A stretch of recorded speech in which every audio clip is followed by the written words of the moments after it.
क्या आप जानते हैं कि आज मैं लेकर आऊं आपके लिए एक ऐसी बम्पर वैकेंसी जो कि निकाल रखी है एक बैंक में, और ये एक बैंकिंग वैकेंसी होने वाली है आप सब लॉयर्स के लिए। तो आप इसे बिल्कुल मिस आउट मत करिएगा। जो भी कैंडिडेट इसके क्राइटेरिया को फुलफिल कर रहे हैं उसे टाइमली बेसिस पे भर दीजिएगा। और अगर मैं बताऊं तो जैसे कि आप यहाँ पे देख पा रहे होंगे, यहाँ पे 212 वैकेंसीज निकाली गई हैं। तो आप सबके लिए वैकेंसीज होने वाली है। हम बात करेंगे कौन कौन सी वैकेंसीज का आप पार्ट बन सकते हैं, क्या क्या क्राइटेरिया होने वाला है और कैसे आप इस वैकेंसी का पार्ट बन पाएंगे विदाउट एनी इश्यू। तो हम इस वीडियो में सारे पॉइंट्स को अच्छे से डिस्कस करेंगे। मैं सारे पॉइंट्स को आपको क्लियर आउट करने की कोशिश करूंगा, तो वीडियो को लास्ट तक जरूर देखिएगा। और अगर आप इसके क्राइटेरिया को फुलफिल नहीं भी कर रहे हैं तो भी आप इस वीडियो को जरूर देखिएगा, सो दैट इन फ्यूचर अगर ये वैकेंसी फिर से निकलती है तो आप इसे भर पाए और इसका एक पार्ट बन पाए। और आगे बढ़ने से पहले एक इंपॉर्टेंट डिटेल कि हेलो, वेलकम और स्वागत है आप सबका मेरी एक नई वीडियो में, जिसमें लेकर आऊं काफी अच्छी वैकेंसी जो कि निकाल रखी है आपकी कैंट बैंक होम फाइनेंस लिमिटेड में। और ये काफी अच्छी वैकेंसी होने वाली है आप सबके लिए, क्योंकि ये एक बम्पर वैकेंसी और ये बैंकिंग वैकेंसी है जिसमें आप सब लॉयर्स अप्लाई कर पाओगे। तो इसको बिल्कुल मिस आउट मत करिएगा। अब हम बात करेंगे इस वैकेंसी के बारे में। तो जैसे कि आप देख सकते हैं, इसमें काफी अलग अलग डिपार्टमेंट में काफी अच्छे नंबर्स में वैकेंसीज निकाली गई हैं।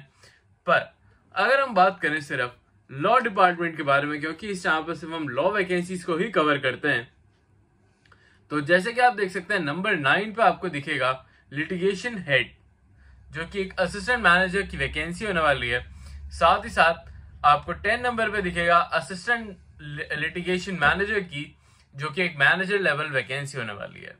साथ ही साथ आपको 11 नंबर पे दिखेगा सेंट्रल लीगल मैनेजर की, जो कि एक सीनियर मैनेजर की वैकेंसी होने वाली है।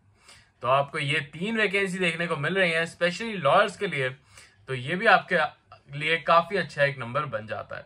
बट अगर आप इन वैकेंसीज में से भी जो बाकी वैकेंसीज है उनमें से भी आप किसी को सजेस्ट करना चाहते हैं तो आप हमारी वीडियो उन्हें शेयर कर सकते हैं, सो दैट वो भी इस वीडियो को देख के ये देख पाए कि उनके लायक कोई ऐसी वैकेंसी निकाली गई है, सो दैट वो भी इस वैकेंसी को भर पाए। आई होप आपको सारे पॉइंट्स क्लियर आउट हो रहे होंगे अभी तक। अब चलते हैं और देखते हैं इसमें क्या क्या वैकेंसीज हैं, क्या क्या क्राइटेरिया होने वाला है और कैसे आप इस वैकेंसी का पार्ट बनेंगे। गाइस, अगर हम बात करें इसके एलिजिबिलिटी क्राइटेरिया के बारे में, तो आप यहाँ पे देख सकते हैं कि एक पूरी लिस्ट दे रखी है जिसमें आपको यहाँ पे नेम ऑफ द पोजीशन और उसके बाद मिनिमम और मैक्सिमम एज लिमिट, साथ साथ एजुकेशन क्वालिफिकेशन, वर्किंग एक्सपीरियंस और लोकेशन के बारे में भी बता रखा है। तो लोकेशन आपकी वो लोकेशन होगी जहां पे आपकी पोस्टिंग करवाई जाएगी, तो वो भी आपके लिए काफी इंपॉर्टेंट इन्फॉर्मेशन बन के आ जाती है। तो पहले हम बात करते हैं यहाँ पे लिटिगेशन ऑफिसर की, जो हेड की वैकेंसी निकाली गई है इसमें, जिसमें आपकी मिनिमम एज होने वाली है 30 ईयर्स और मैक्सिमम एज होने वाली है 45 ईयर्स की।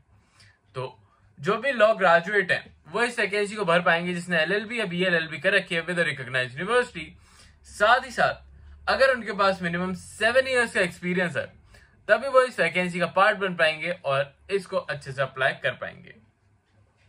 अब 7 ईयर्स का एक्सपीरियंस आप कैसे दिखा सकते हैं उसके बारे में बात कर लेते हैं।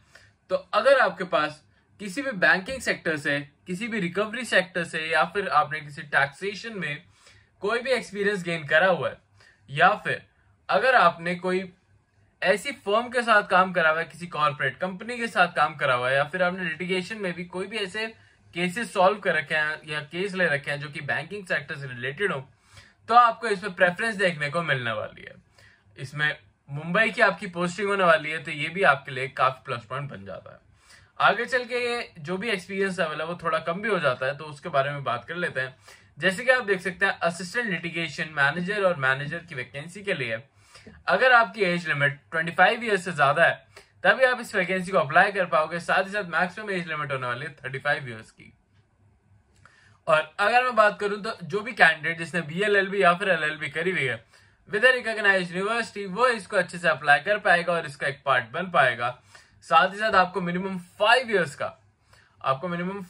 का एक्सपीरियंस यहाँ पे शो करना होगा, तभी आप इस वैकेंसी को अच्छे से अप्लाई कर पाओगे। तो इस बात का ध्यान आप जरूर रखिएगा कि आप मिनिमम 5 ईयर्स का एक्सपीरियंस अच्छे से शो कर दें।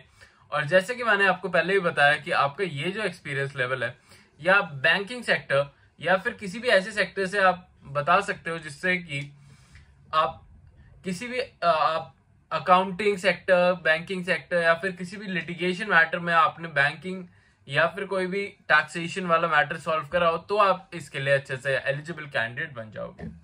अगर इसकी पोस्टिंग की बात करें तो इसकी पोस्टिंग भी होने वाली है आपको मुंबई में, और हर एक कैंडिडेट इस वैकेंसी को भर पाएगा जो भी इसके क्राइटेरिया को फुलफिल कर रहा है। अब आगे चल के हम थर्ड पोजीशन के बारे में बात करते हैं कि इसमें थर्ड वैकेंसी कौन सी निकाली गई है। बट उससे पहले एक इंपॉर्टेंट डिटेल कि अगर अभी तक आपने हमारा चैनल सब्सक्राइब नहीं करा है तो अभी जाओ और चैनल को सब्सक्राइब कर लो, बेल आइकन से प्रेस आउट कर लेना, सो दैट जो भी ऐसी अपडेटेड वीडियोस हैं वो आप टाइमली बेसिस पे देख पाओ, साथ साथ टाइमली बेसिस पे उन्हें भर पाओ। ऐसी वैकेंसीज काफी कम निकाली जाती है, तो मैं आप सब कैंडिडेट्स को यही सजेस्ट करूंगा कि अगर आप इसके क्राइटेरिया को फुलफिल करते हो तो इसे टाइमली बेसिस पे अप्लाई कर दो। साथ ही साथ अगर आपका एक्सपीरियंस लेवल थोड़ा कम है तो आप हमारी बाकी सारी वीडियोस भी चेकआउट कर सकते हो।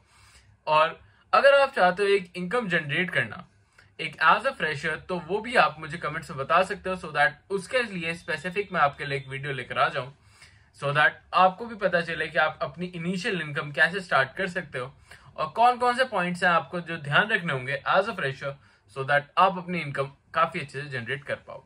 अब अगर हम बात करें, अगर अभी तक आपने इस वीडियो को लाइक नहीं करा है तो अभी जाओ और इस वीडियो को लाइक भी कर दो, क्योंकि आपके एक लाइक से मैं और मेरी टीम को इतनी ज्यादा मोटिवेशन मिलती है जिससे कि हम आपके लिए और भी नई नई और काफी अच्छी अच्छी वैकेंसीज डेली बेसिस पर ढूंढ के लेकर आते रहते हैं। तो बस आपको क्या करना है, आपको करना है बस एक लाइक, जिसमें 5 सेकंड लगता है, तो जल्दी जाओ और इस वीडियो को लाइक कर दो। अब बढ़ते हैं इस वैकेंसी की तरफ और थर्ड वैकेंसी की तरफ देखते हैं। तो थर्ड वैकेंसी होने वाली है आपकी सेंट्रल लीगल मैनेजर की, और यह आपकी अगर आपकी एज 28 ईयर से ज्यादा है तभी आप इस वैकेंसी को भर पाओगे, साथ साथ 40 ईयर से कम है तभी आप इस वैकेंसी का पार्ट बन पाओगे। ये तो हो गई आपकी एज लिमिट की बात। अब बात करते हैं इसकी एजुकेशन क्वालिफिकेशन और एक्सपीरियंस लेवल की बात। तो जो भी कैंडिडेट ने BLLB या फिर LLB करी है विद रिकॉग्नाइज्ड यूनिवर्सिटी, वो इसे काफी अच्छे से भर पाएगा और इसका एक पार्ट बन पाएगा। साथ साथ आपके पास मिनिमम 6 इयर्स का एक्सपीरियंस होना जरूरी है इस स्पेसिफिक वैकेंसी के लिए।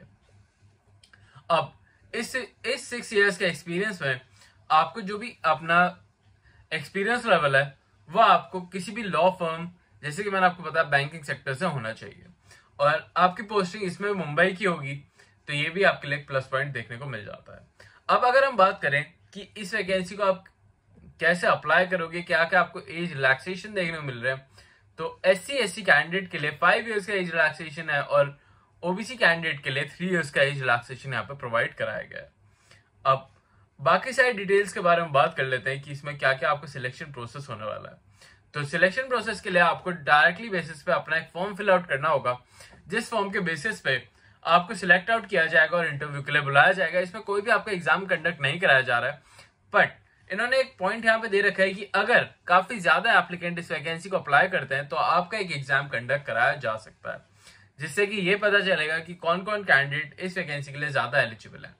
साथ साथ इसके एप्लीकेशन फीस के बारे में आपको बता दूं तो एप्लीकेशन फीस जनरल EWS और OBC कैंडिडेट के लिए 1500 रुपीज होने वाली है, और SC/ST कैंडिडेट के लिए भी 1000 रुपीज होने वाली है, और ये इंक्लूडेड GST है, तो आपको यही लास्ट अमाउंट भरना होगा जब भी आप इसका फॉर्म फिल आउट करते हो। तो और इसका फॉर्म फिल आउट करते टाइम भी आपको कुछ डिटेल्स को ध्यान में रखना होगा कि जो भी आप इसका ऑनलाइन बेसिस पर फॉर्म फिल आउट होगा उसको आप काफी ध्यान से भरें, साथ साथ उसमें जो भी डिटेल्स आप भर रहे हैं उसे भी काफी ध्यान से भरें, और जो भी आप उसके साथ डॉक्यूमेंट्स लगा रहे हैं वो हमेशा सेल्फ अटेस्टेड डॉक्यूमेंट्स होने चाहिए। जैसे कि यहाँ पे आपको फॉर्म दे रखा है Annex 2 का, आपको इसका प्रिंट निकालना होगा, और इसका प्रिंट निकालने के बाद आपको इस सारी डिटेल्स को अच्छे से भरना होगा। थॉरली आप ध्यान से भरिएगा, और उसको भरने के बाद आपको अपने सारे डॉक्यूमेंट्स जिनकी लिस्ट भी यहाँ पे दे रखी है, आपको उन सारे डॉक्यूमेंट्स को इसके साथ अटैच करना होगा। और ये जरूर ध्यान रखिएगा कि जब भी आप अपने डॉक्यूमेंट्स इसका अटैच कर रहे होंगे तो उनके सेल्फ अटेस्टेड जरूर कर लीजिएगा, और जो भी कैंडिडेट अपनी फोटोज या कोई भी ऐसे थंब इंप्रेशन लगा रहे हैं वो भी आपका अपडेटेड होना चाहिए, तभी ऐसी वैकेंसीज का आप पार्ट बन पाएंगे। अदरवाइज ये काफी जल्दी ही कैंसिल आउट कर दिया जाता है आपके फॉर्म्स। तो इन छोटी छोटी बातों का अगर आप ध्यान रखोगे तो आप इस वैकेंसी को काफी अच्छे से अप्लाई कर पाओगे और इसका एक पार्ट बन पाओगे। आई होप आपको सारे पॉइंट्स क्लियर आउट हो गए होंगे। स्टिल अगर कोई प्रॉब्लम आती है तो आप मुझे कमेंट से पूछ सकते हैं, सो दैट मैं आपको गाइड कर सकूं और हेल्प कर सकूं आप सबकी इस वैकेंसी का और भी अच्छे से एक पार्ट बनने में। अब अभी कल चलता हूँ, मिलता हूँ कल आपसे फिर से एक नई जॉब, नई वैकेंसी और नई अपॉर्चुनिटी के साथ। तब तक के लिए आप हमारी बाकी सारी प्लेलिस्ट भी चेकआउट कर सकते हो, जिसमें सारी वो वैकेंसीज हैं जो हर एक फ्रेशर अप्लाई कर पाएगा। तो अभी जाओ और उसे भी चेकआउट कर लो। अभी के लिए चलता हूँ, मिलता हूँ कल आपसे फिर से एक नई वैकेंसी में। अभी के लिए बाय।